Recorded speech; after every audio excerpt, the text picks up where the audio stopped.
I mean, for one, I'm excited to be able to play the 12th game, let alone, two years in a row being able to come out here and be able to play with this team. I love these guys, and I think that I wouldn't say it gives you extra motivation, but we know that we have a lot of seniors on this team, and I think a lot of the seniors are ready to go out there and be able to play some football. It's our senior day. Gonna be able a chance to get to play in the booth one last time, and it's gonna be Friday at 11 a.m. and I think the guys are excited to go out there and play football. For you, for the seniors, it would mean a win would mean one more game. Yeah. What would it mean for the program after you guys are gone? It would mean a lot. I mean, because at the end of the day, one thing that we continue to harp on is being able to leave Kansas better than we found it. And, being able to get that 6th win and be able to go to a bowl game, it would mean the world, not only just to us as players, but to everybody as a Jayhawk fan as well, to be able to say that we're making another step. DK said you really were a big part of putting Kansas football on the map. What's that mean to you? I mean, it means a lot, but, for me, somebody who's been here 6 years, I literally said earlier, I look at all the players who have been here since I've gotten here. Since 2020, there's been a lot of guys, maybe over 300 players that I've gotten the chance to be able to play with since being here. But I definitely didn't do this alone. There's a lot of key players that I can name off of maybe 20 plus players right now off the top of my head who've done so much for this program. But I think it's about being able to continue the legacy that they wanted to leave here, which is being able to leave Kansas better than we found it, and me being able to have a 6-year. Being able to go out there and be able to play in the booth, and in the booth that a lot of those guys had, put a lot of hands in being able to, help build.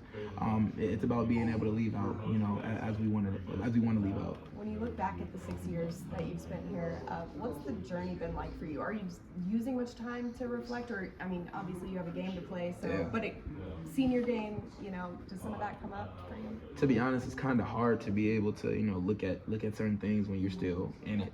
I think that when we're talking about things like this, you don't really get the chance to be able to think about, all the good and all the bad until after it's completely over. So as I've continued to tell y'all every single week, it's about being able to stay where my feet are, being able to, remain excited to be able to continue playing the game that I love to play.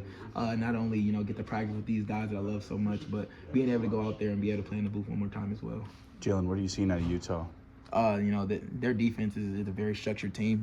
They have a lot of ability. They have a lot of faith in the capabilities that they have everywhere that they are. And I think that they have a lot of players who have the ability to be able to go make plays when the ball is in the sky. And I think, especially when we're talking about their interior, they have a lot going in interior where, they can confuse an offense a lot. But one thing I will say is that they are a defense who is going to go out there and not let any offense dictate or change how they want to go play their game. They've scored 45 points or more 4 games in a row. Does an offense ever look at that and say, we got to put up points this week? I know you try to every week. Yeah, you don't necessarily look at the other team's offensive production, because at the end of the day, I have no control over what the other team does offensively. At the end of the day, our objective as an offense is to be able to go out there and score every single drive. It's hard to be able to go out there and score every single drive, of course, but you never go in with the mentality of, all right, this drive we're gonna stall, next drive we're gonna score, this drive, all right, we want to field goal this drive. No, you want to be able to go out there and be able to put up 7 points every single time that you can. Sure. Jalon, can you take away anything from what Kansas State did offensively and how they were successful? Yeah, absolutely. Avery Johnson and, I forgot what their running back name was, but their running back had a lot of big plays. They did a lot of things well, and I think it allowed them to be able to play a 4-quarter game. And I think that, with a team like Utah, they're a 4-quarter team. They're not going to give up at any point. No matter if you're up 25 in the first half or down 25 at the first half, they're going to continue to keep their foot on the pedal, and it's shown all over film the whole entire year. All right, when you're gone, talk about the group behind you that's going to come in and play quarterback. Yeah, I have all the faith in those guys. I went down for one play, and in that one play, Cole Ballard came in and scored a touchdown. You guys got the chance to be able to see Zeke run all over the field the whole entire year. I don't think he's had a negative run play this year. So I'm very excited to be able to see those guys and see their progression of how things are going to go during the offseason. 33 seniors. Talk about this group. Yeah, I think this group is a lot of resilient players. This group also consists of a lot of people who came in within the class after me, and to be able to see them stay the course, stay throughout the whole entire time, and have belief not only within themselves but within the culture of the program. It's always amazing, and we're going to try to be able to send these seniors out right. Of those seniors, there's one that you probably shared maybe the most snaps with. Daniel Hishaw. What's your guys' relationship been like, and how's it changed just over the past year? Yeah, I mean, our relationship has been something that, I remember when I first seen Daniel when we were at Stouffer, just sitting on the steps, and I was like, Daniel Hishaw, that you? Because I had never seen him in person, but I've always seen him on social media, and he's like, yeah, it's me. Got the chance to be able to meet him from there, and I think ever since then, we kind of just clicked from the beginning. Not only just on the field, but off the field as well.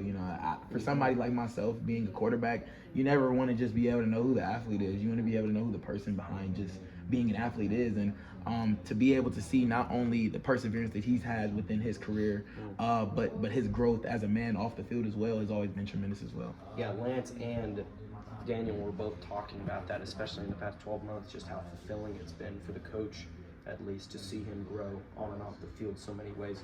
I'm curious what your perspective has looked like. Yeah, I mean, if you want me to be honest with you, one thing that Daniel said when I first made the decision to come back is, JD, I'm coming back, and I want you to know that I'm going to be 100% by your side no matter what. I'm going to be the leader that you need me to be, and I'm going to do everything that I can to be able to make sure that I step up with you step by step. And I can say that from that conversation, he's done everything he can to be able to embody what he said and continue to be able to, stay true to his word. And no matter when he's been hurt this year, he's continued to keep that excitement around the team, even when he's on the sideline, during games, during practice, being able to keep the guys going. He's been the leader that he said he was going to be since he made the decision to come back. And that's hats off to him, not only just because of how he continues to go about things on a day-to-day basis, but continues to keep his word and stay true to who he is. He said he smiled more in the past 2 years. You think that's true? Yeah, for sure, definitely, definitely. I mean, it's funny you say that because a lot of people see Daniel get the handoff and go run through people's faces and be able to make people miss tackles, but outside of the helmet, he's just as funny and smiley as anybody else. It's not. The person that you see running through people on the field Saturdays is not the person you get throughout the whole entire week, who's such a genuine person, not only just as a player, but also as a man. JD, we don't know if we'll get another chance to talk to you. And this is a loaded question because 6 years is a long time. Yeah. You're 41 years old, and you think about your time playing quarterback at Kansas. What's the first thing you think of? And I don't want to talk about the brotherhood and all that stuff. Yeah. Like I want you to take me to a moment or a play or a game or whatever. What do you think will be that one that is the first of many that comes back to your mind? Well, I'm not gonna lie. The first thing that's gonna come to my head is Todd Reeves, and I was so close. I was so close, Todd. But I would definitely probably say that. Being able to be around, like you say you don't want to talk about the brotherhood, but I think that being at Kansas has allowed me to be able to connect with so many people from so many different parts of the world that I genuinely think that I'll be able to have in my wedding one day, when I do end up being able to get there. We're not there yet, but but a whole bunch of people who I'm going to be able to continue to talk to, continue to have great relationships with. When football and college is over, I'll still be able to call these people's phones and be able to have these conversations and be able to go over the memories that we've had over college. Good answer. I'm gonna say it different now. Speak to me. Favorite throw of your career. Favorite throw of my career. Now you can't answer brotherhood. That has to be Favorite throw of my career. That's a good question.